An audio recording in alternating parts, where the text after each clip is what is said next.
सबसे पहले आज आपके जीवन में आए बहुत बड़े बदलाव की बात करते हैं। आज से आपके जीवन का एक नया युग शुरू हो गया। आज से भारत के लोगों का जीवन अनलॉक हो गया है और इस अनलॉक के दौरान लोगों को पहले से कहीं ज्यादा रियायतें दी गई हैं। इसलिए आज हम आपको बताएंगे कि अनलॉक का पहला दिन भारत में कैसा था। सोचिए, ऐसा दिन भी हमें देखना था जब हम घर से बाहर निकलने को अनलॉक कहना शुरू कर दें। घर से बाहर निकलने की इजाजत मिल गई, आपको शॉपिंग मॉल्स में जाने की इजाजत मिल गई और इसे हम आपके जीवन की बहुत बड़ी रियायत मानने लगे। सबसे पहले आप ये जान लीजिए कि फिलहाल कोरोना वायरस के मामले में भारत की स्थिति क्या है। भारत में अब तक 2,57,000 से ज्यादा लोग कोविड-19 से संक्रमित हो चुके हैं और करीब 7,200 लोगों की इस संक्रमण से मौत हो चुकी है। पिछले 24 घंटों में करीब 10,000 लोग कोरोना से संक्रमित पाए गए हैं और ये अपने आप में रिकॉर्ड है। अब आप सोचिए, हमारे देश में हर रोज लगभग 10,000 नए केसेस आ रहे हैं। ये भी अपने आप में रिकॉर्ड है और अब ये हर रोज बढ़ता जा रहा है। भारत इस मामले में इटली और स्पेन जैसे देशों को पीछे छोड़ते हुए अब पूरी दुनिया में 5वें नंबर पर आ गया है। अब सिर्फ अमेरिका, ब्राजील, रशिया और ब्रिटेन ही भारत से आगे हैं। ये एक ऐसी रेस है जिसमें भारत अगर हार ही जाए तो अच्छा रहेगा। हमें इस रेस को हर हालत में हार जाना चाहिए। लेकिन हर रोज तेजी से बढ़ते हुए संक्रमण को देखते हुए ऐसा लग रहा है कि भारत आने वाले दिनों में कहीं इस कोरोना टैली के टॉप 5 देशों को भी पीछे ना छोड़ दे और कहीं भारत पूरी दुनिया में नंबर 1 पर ना आ जाए। ऐसे हालात के बीच आज से भारत में पहले से बहुत ज्यादा रियायतें आज देखी गई हैं। ज्यादातर शहरों में धार्मिक स्थल खुल गए हैं, शॉपिंग मॉल्स को खोल दिया गया है। इसी तरह रेस्टोरेंट्स और बाजारों को भी खोलने की इजाजत दे दी गई है। लेकिन सबसे पहले आपको तस्वीरों के माध्यम से यह देखना चाहिए कि अनलॉक्ड इंडिया का पहला दिन आखिर कैसा रहा। इन तस्वीरों को आज हम 3 वर्गों में आपके लिए बांटेंगे। पहले वर्ग में वो लोग हैं जो काम काज पर जाने के लिए घर से बाहर निकले हैं, यानी भारत के कामकाजी लोग जिनके पास और कोई चारा ही नहीं है। दूसरे वर्ग में वो लोग हैं जिन्होंने रेस्टोरेंट्स और शॉपिंग मॉल्स जाने का आज पहले दिन ही फैसला कर लिया। और तीसरे वर्ग में वो लोग हैं जो आज करीब 75 दिन बाद मंदिरों में गए हैं, मस्जिदों में गए हैं, गुरुद्वारों में या चर्च में गए हैं, यानी धार्मिक स्थलों में पहुंचे।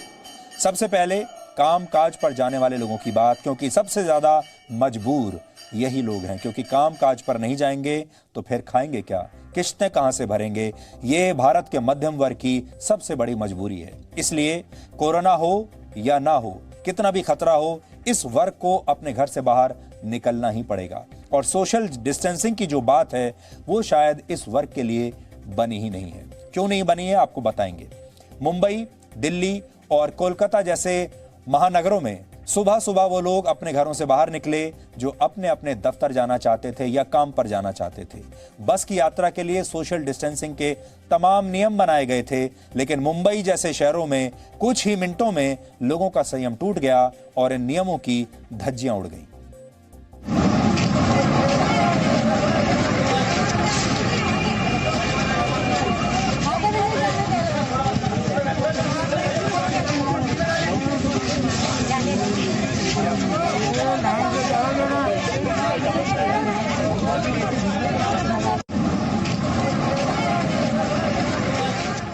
ये बस में चढ़ते हुए आम लोग हैं। असल में आप इन्हें दोष नहीं दे सकते क्योंकि ये इन लोगों की मजबूरी है। अगर सोशल डिस्टेंसिंग का पालन करें और दूर दूर खड़े रहें तो शायद इनमें से कोई भी बस में जा ही नहीं पाएगा। मुंबई में हाल तब है जब कोरोना वायरस से अकेले महाराष्ट्र में 83,000 से ज्यादा लोग संक्रमित हो चुके हैं और महाराष्ट्र संक्रमित लोगों की संख्या के मामले में अब चीन को भी पीछे छोड़ चुका है। यानी हमारा एक राज्य महाराष्ट्र एक तरफ और पूरा की पूरा चीन दूसरी तरफ। दिल्ली और कोलकाता जैसे शहरों में भी स्थितियां ज्यादा अलग नहीं है। इन शहरों में भी या तो लोगों को बसों का लंबा इंतजार करना पड़ा या फिर बसों के आने पर लोगों का सोशल डिस्टेंसिंग वाला संयम टूट गया। इसके अलावा कई शहरों में आज से ई रिक्शा भी चलने लगे, लेकिन ज्यादातर लोगों ने संक्रमण के डर से पैदल चलना ही बेहतर समझा और ज्यादातर ई रिक्शा खाली ही नजर आए। सार्वजनिक परिवहन से चलने वाले लोगों के लिए सोशल डिस्टेंसिंग एक लग्जरी की तरह है, क्योंकि जिस देश में इतनी भीड़ है और यातायात के संसाधन इतने कम हैं, वहां सोशल डिस्टेंसिंग के नियमों का पालन करना आसान नहीं है। इसलिए गौर से अगर देखा जाए तो भारत में सोशल डिस्टेंसिंग का सही पालन सिर्फ वही लोग कर रहे हैं जो बिल्कुल सर्वसंपन्न हैं, जो इसे अफोर्ड कर सकते हैं। और इसमें लोग गलत नहीं है, बल्कि ये कमी हमारे पूरे के पूरे सिस्टम की है। और ये इसकी एक बहुत बड़ी वजह यह है कि हमारे देश की जनसंख्या बहुत ज़्यादा है और जिन जगहों पर लोग काम करते हैं, जहां पर रहते हैं, वहां जगह बहुत कम है। जब ये लोग किसी तरह अपने अपने दफ्तरों में पहुंचे तो वहां एक बार फिर सबको सोशल डिस्टेंसिंग का पालन करना था। ज़्यादातर दफ्तरों में कर्मचारियों के डेस्क को एक दूसरे से दूर कर दिया गया था और ज़्यादातर लोगों ने साफ सफाई और सोशल डिस्टेंसिंग का पालन करते हुए ही ऑफिसों में अपना पहला दिन बिताया। बहुत सारी कंपनियों ने अपने कई कर्मचारियों को वर्क फ्रॉम होम का विकल्प भी दिया है ताकि दफ्तरों में भीड़ न हो। लेकिन इस दौरान देश के कई शहरों की सड़कों पर भारी ट्रैफिक जैम दिखाई दिए। जो सड़कें पिछले करीब 2.5 महीनों से खाली पड़ी थी, आज उन सड़कों पर गाड़ियों की लंबी कतारें लगी थी।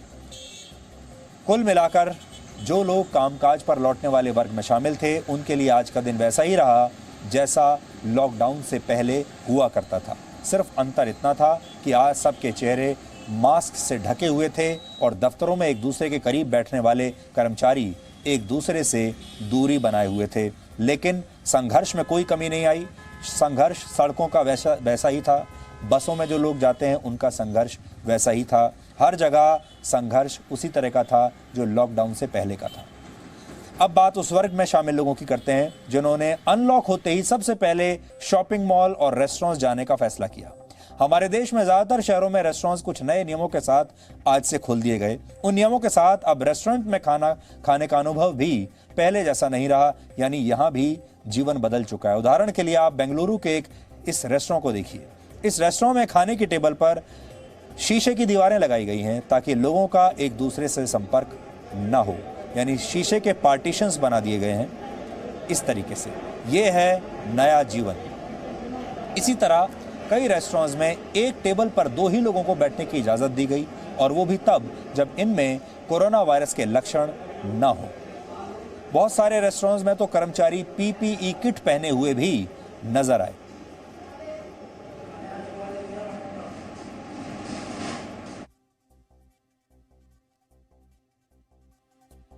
लेकिन अनलॉक के पहले दिन ऐसे लोगों की संख्या ना के बराबर थी जिन्होंने किसी रेस्टोरेंट में जाकर खाना खाने का विकल्प चुना। ऐसा ही हाल देश भर के शॉपिंग मॉल्स का भी था। ज्यादातर शहरों में सोशल डिस्टेंसिंग के नियमों का पालन करते हुए शॉपिंग मॉल्स को खोलने की इजाजत दे दी गई। कई शॉपिंग मॉल्स में स्टरलाइजेशन चेंबर्स बनाए गए ताकि मॉल में आने वाले लोगों और उनके सामान को संक्रमण से मुक्त किया जा सके। लेकिन ज्यादातर शॉपिंग मॉल्स भी आज सूने ही रहे, क्योंकि कई जगह शॉपिंग मॉल्स तो खुल दिए गए लेकिन वहां शॉपिंग मॉल्स के अंदर दुकानों को खोलने की इजाजत नहीं मिली। इसके अलावा संक्रमण के डर की वजह से भी लोग अभी कोई खतरा मोल नहीं लेना चाहते। और तीसरे वर्ग में वो लोग शामिल थे जिन्होंने लॉकडाउन खुलते ही धार्मिक स्थलों पर जाने का फैसला किया, यानी जिन्हें पहले दिन ही भगवान की याद आ गई। उत्तर से दक्षिण तक और पूर्व से पश्चिम तक के शहरों में आज से मंदिर, मस्जिद, गुरुद्वारे और चर्च खुल गए। लेकिन धार्मिक स्थलों पर जाने का लोगों का अनुभव भी पहले से आज काफी अलग रहा। नई गाइडलाइंस के मुताबिक एक सीमित संख्या में ही लोग धार्मिक स्थलों में प्रवेश कर सकते हैं और इन लोगों को न सिर्फ सोशल डिस्टेंसिंग का पालन करना होगा बल्कि सैनिटाइजर से अपने हाथ भी पहले साफ करने होंगे। इसके अलावा मंदिरों में घंटी बजाने और प्रसाद के वितरण पर फिलहाल प्रतिबंध है। यानी लोगों ने आज अपने इष्ट के दर्शन तो किए, भगवान के दर्शन किए, प्रार्थनाएं भी की, लेकिन भक्तों और भगवान के बीच सोशल डिस्टेंसिंग वाली दूरी अब भी कायम है। यानी मंदिर जाने का अनुभव भी पहले जैसा नहीं रहा, रेस्टोरेंट में खाना खाने का अनुभव पहले जैसा नहीं रहा, शॉपिंग मॉल में जाने का अनुभव पहले जैसा नहीं रहा और अपने काम पर जाने का अनुभव भी अब पहले जैसा नहीं रहा। कुल मिलाकर हम अनलॉक तो हो गए, लेकिन इस अनलॉक होने के बाद भी हमारा जीवन पहले के मुकाबले कहीं ज्यादा लॉक्ड है।